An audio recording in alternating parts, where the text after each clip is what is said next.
कविता की अपने पति विजय से रोज अनबन होती। एक दिन कविता ने घर छोड़ने का फैसला कर लिया और वह घर से चली जाती है। कुछ दिनों बाद विजय ऑफिस के काम से दूसरे शहर जाता है। वहीं बाजार में एक फल बेचने वाली दिखती है जो कि हूबहू उसकी पत्नी जैसी होती है।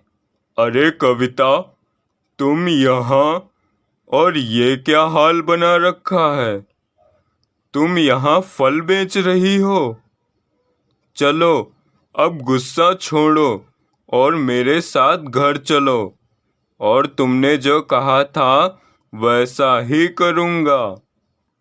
अरे साहब जी, आप कौन हैं? मैं आपको नहीं जानती। कविता, ये क्या बोल रही हो? चलो, घर चलो, अब गुस्सा छोड़ो भी। विजय उसकी एक न सुनता और उसको घर ले आता है। फल वाली घर पहुंचकर विजय और उसकी माँ से सारी बात बताती है। देखिए, मेरा नाम कविता नहीं है और ना ही मैं आपकी पत्नी हूँ। मैं तो यहाँ कभी आई ही नहीं। आप लोग कौन हैं, ये भी मैं नहीं जानती।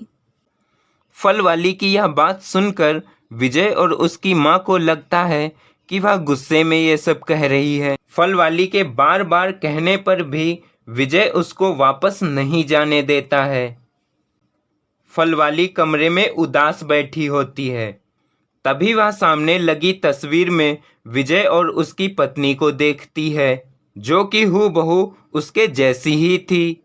फल वाली अब सब समझ जाती है और वह फैसला लेती है कि वह जल्द से जल्द विजय और उसकी माँ को सारी सच्चाई समझा देगी, जिसके लिए थोड़ा समय लेना होगा। अब फल वाली ने किसी से भी कोई शिकायत नहीं की। वह सारा दिन घर का काम करती और खूब सबका ख्याल रखती। एक दिन विजय सोचता है, ये कविता कुछ बदली बदली सी लग रही है। सारा दिन काम करती और माँ की देखभाल भी करती है, और अब वह महंगी महंगी चीजों की डिमांड भी नहीं करती, ना ही किसी भी चीज की शिकायत करती है। क्या ये सच तो नहीं कह रही थी कि यह कविता नहीं है? विजय दोबारा वहीं जाने की सोचता है जहां से फल वाली को विजय लाया था। अगले दिन विजय माँ से कहता है, माँ, मैं कल ऑफिस के काम से बाहर जा रहा हूँ। तभी कविता आती है और विजय से कहती है, विजय, मैं तुमसे कुछ कहना चाहती हूँ। कविता, मैं जल्दी में हूँ, मैं कल आके बात करूँगा तुमसे। विजय चला जाता है। विजय वहां जाकर फल वाली के बारे में पता लगाता है। तभी उसे एक बूढ़े बाबा सब कुछ बताते हैं। बेटा, उसका नाम गुड़िया है। बचपन में ही उसके माता पिता के गुजर जाने के बाद यहीं रोज फल बेचा करती और अपना जीवन व्यतीत करती। हमेशा दूसरों की मदद करती, अपने पैसों से दूसरों को खाना खिलाती और अपने जैसे गरीबों की हमेशा मदद करती। पर कुछ दिनों से यहाँ आ नहीं रही है। यह सब सुनकर विजय बहुत भावुक हो जाता है और घर वापस लौट जाता है। कविता, तुम कल मुझसे क्या कहना चाहती थी? कविता उसको सारी सच्चाई बताती है। तभी विजय के घर एक वकील आता है। मेरा नाम एडवोकेट शर्मा है और आपकी वाइफ कविता आपसे डिवोर्स लेना चाहती है। विजय डिवोर्स के पेपर पर साइन कर देता है और विजय गुड़िया से शादी करके खुशी खुशी रहने लगता है। एक परिवार में सास और उसकी दो बहुएं रहती थी।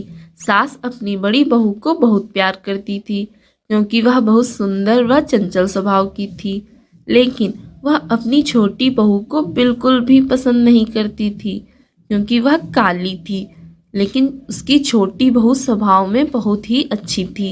एक दिन ममता की सहेली उससे मिलने उसके घर आती हैं और वह कहती हैं, अरे ममता, तूने अपनी बहुओं से मुझे नहीं मिलाया।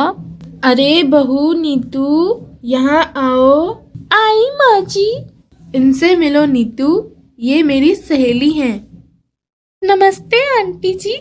अरे ममता, तेरी बहू तो बहुत ही सुंदर है। ये तेरी बड़ी बहू है ना?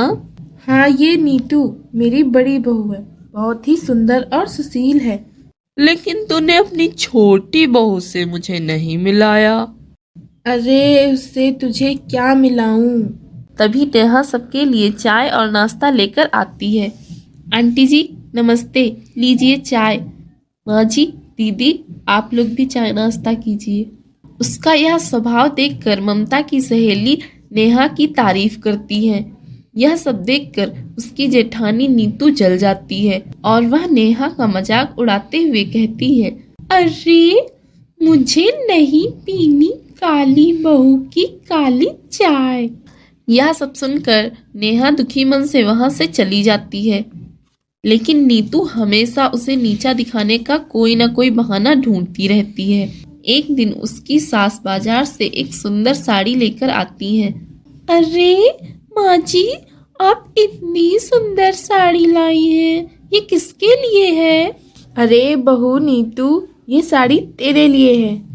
और देखना, जब ये साड़ी तू पहनेगी तो तेरी सुंदरता और भी बढ़ जाएगी। हाँ माँ जी, वो तो है। माँ जी, और मेरे लिए क्या लाई हैं आप?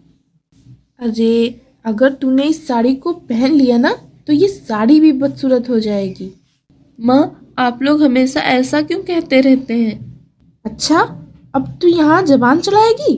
किचन में इतना सारा काम पड़ा है, ये कौन करेगा?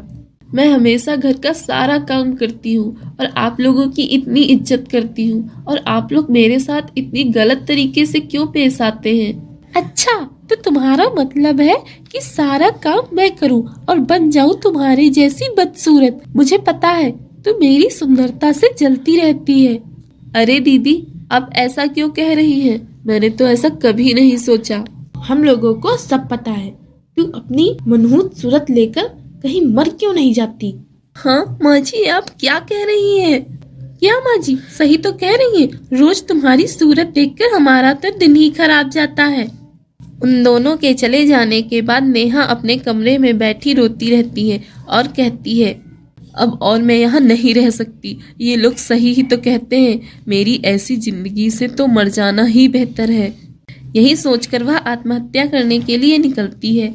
रास्ते में वह देखती है कि एक बूढ़ी औरत की लाठी गंदे नाले में गिर जाती है। अरे मेरी कोई मदद करो, अरे मेरी कोई मदद करो।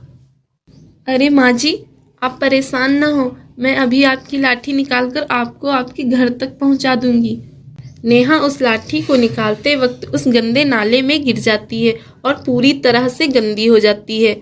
अरे बेटी, तुमने मेरी मदद करते करते खुद को परेशानी दे दी।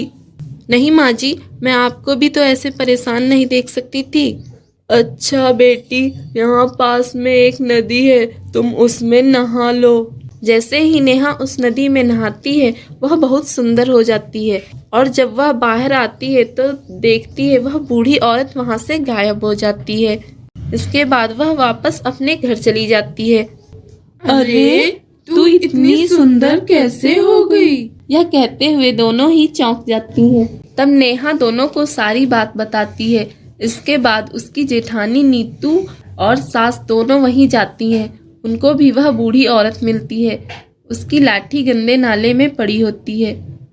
बेटी, मेरी कोई मदद करो, मेरी लाठी को इस गंदे नाले से बाहर निकाल दो। अरे माता जी, आप पागल हैं क्या? मैं इस गंदे नाले से आपकी लाठी निकालूंगी? ना बाबा ना, हम ये नहीं करेंगे। इस गंदे नाले में हम अपना हाथ डालेंगे तो हमारी त्वचा खराब हो जाएगी। इतना कहकर वे दोनों आगे बढ़ जाती हैं और उन्हें नदी मिल जाती है।